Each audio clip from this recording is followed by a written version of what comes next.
student protest took a controversial turn after a group of students attempted to tear down a gold mining statue on Friday afternoon. The students set their sights on the miners' monument near the City of Johannesburg Municipality building in Braamfontein, with demonstrators telling the press that this act of destruction was a symbolic gesture to decolonise education. Now, the removal of statues has become a very thorny subject across the globe. To tell us more about the gold miners' monument of 1964, I'm now joined by Eric Itzkin, who is the Head of Immovable Heritage in the City of Johannesburg. Eric, thank you so much for joining us on the AM edition of Newsfeed.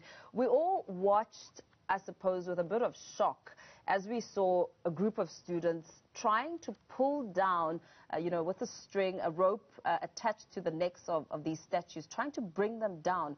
What was your reaction when you perhaps saw and learned that they were trying to pull these statues down?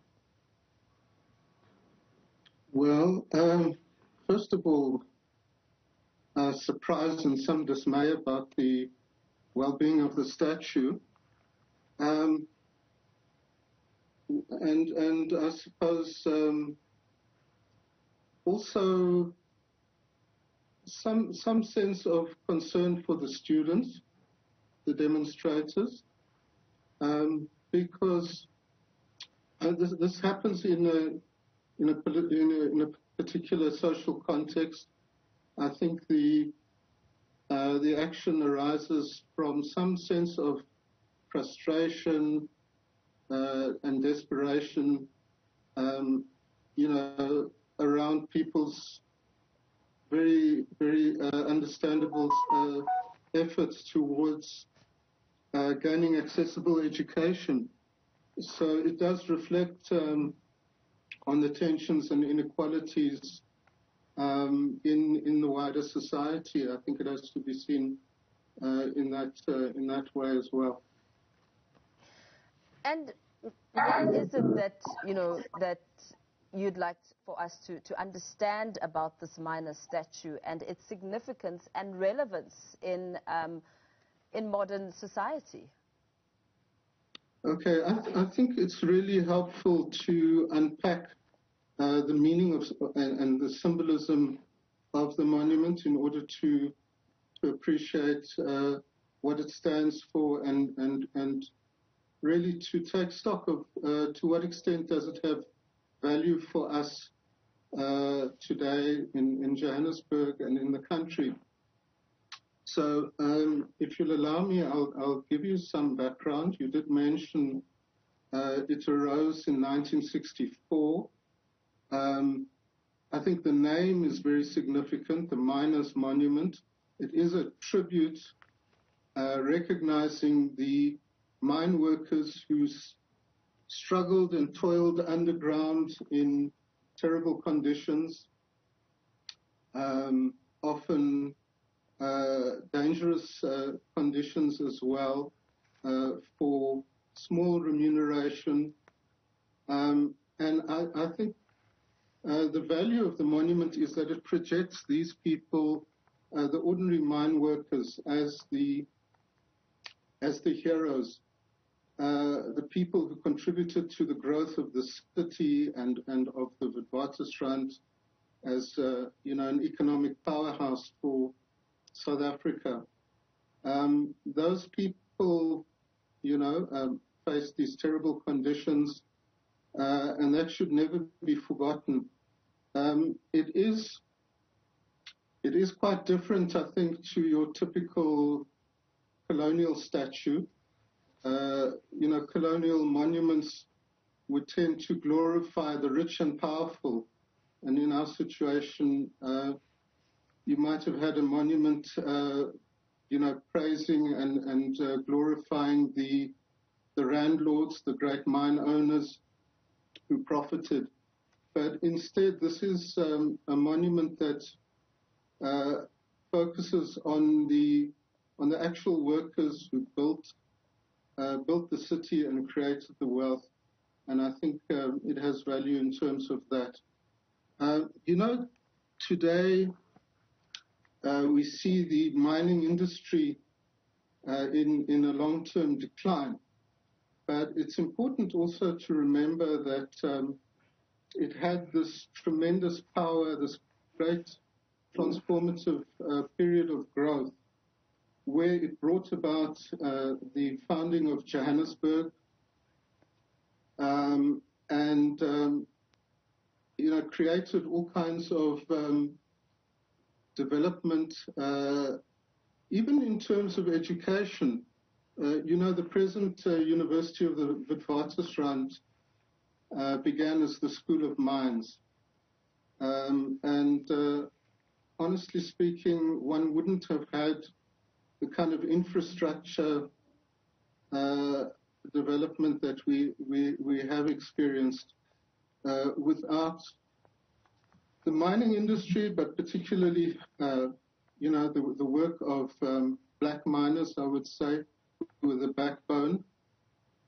And they are in some way represented in the monument. Eric, you speak about understanding that perhaps the students may have been frustrated, and speaking to them as Newsroom Africa, interacting with them and trying to get some sort of reasoning as to why they would want to pull down the structure. They spoke about how it's a symbolic gesture to decolonize education. What would your warning be to such symbolic gestures, especially looking at the merit and the value and the symbolism of the statue? I mean, the miners' monument, as you describe it, very different to a colonial statue. Yes, look, I think we have to realize that there are many sort of layers and meanings embedded in some of these monuments inherited from the past.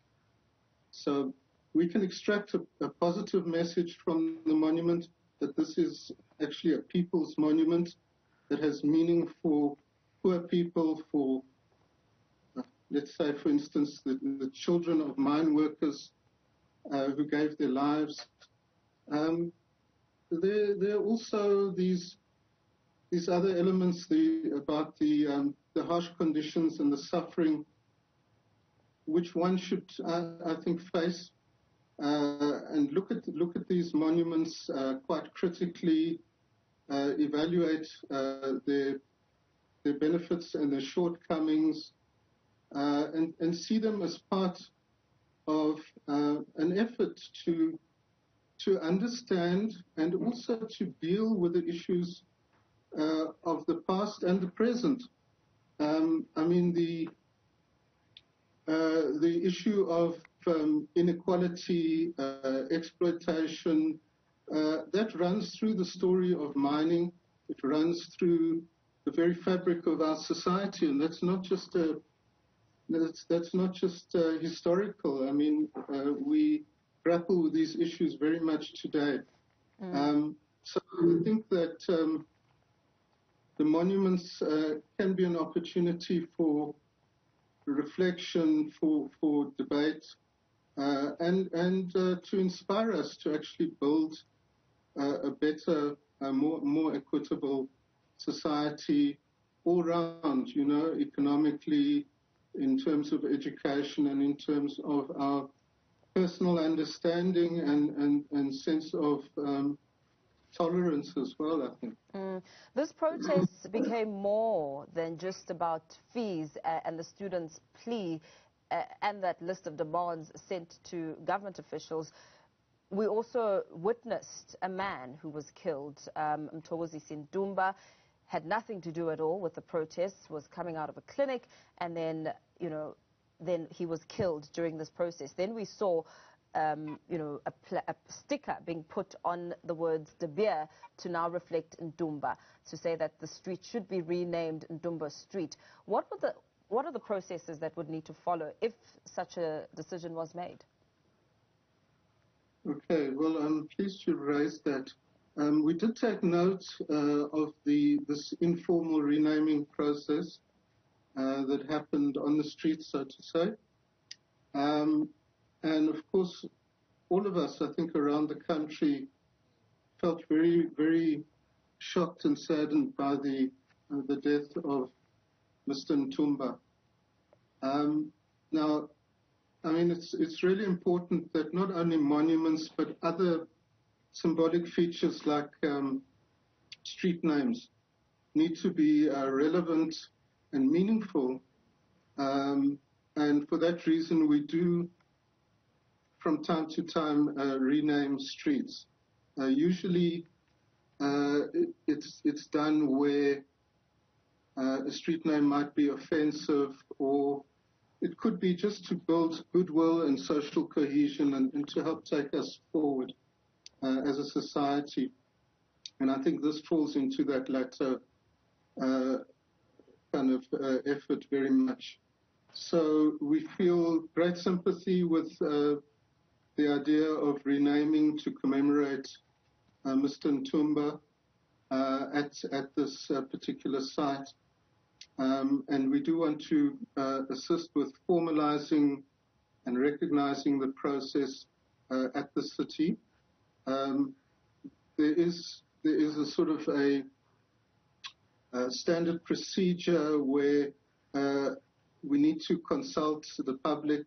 We would need to gain the support of the family and get also approval from the City Council as the elected representatives of our residents. So we want to kick that off. We want to fast track it. I think even this program going out now can be an opportunity for people to be part of that. They're very welcome to give comments and submissions on the renaming to honor Mr. Mthokozisi Ntumba. And that will be part of our consultation process. We will then take that for approval to the councillors and do the necessary administrative things which involve, getting the general plan amended and having the name officially marked by the Surveyor General. So we have that in hand. Thank you so much, Eric Itzkin, the Head of Immovable Heritage in the